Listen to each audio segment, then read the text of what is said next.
Ryan, bukod sa port visit, ano pa ang ibang aktibidad nila sa pagbisita dito sa Pilipinas?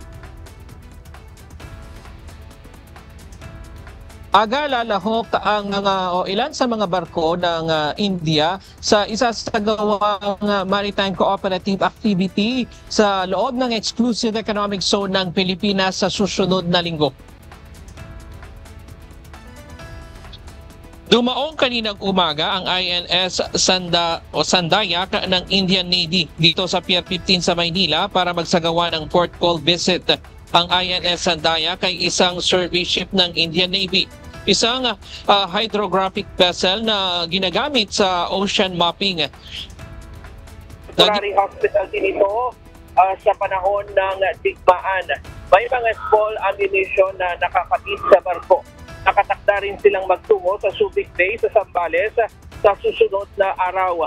Ito ang unang pagkakataon na dumaong sa bansa ang survey ship at ito rin ang pinakamalayong narating ng barko simula noong makomisyon ito noong 2024.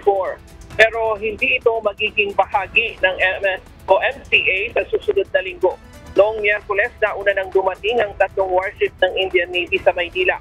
Kabilang na dyan ang INS Delhi, isang guided missile destroyer na armado ng BrahMos missile system.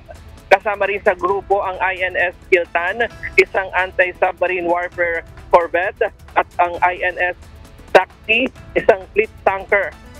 Ang ilan sa mga barko ng Indian Navy lalahok sa kauna-unahang maritime cooperative activity sa pagitan ng Pilipinas at India sa karagatan na sakop ng Pilipinas. Ayon kay AFP Chief of Staff General Romeo Browner, resulta ito ng Raisina Dialogue sa Delhi, India nitong nakaraang Marso bilang pagpapalakas ng ugnayang militar ng Pilipinas at ng India. At yan muna ang latest mula dito sa Maynila. Balik sa iyo, Aga.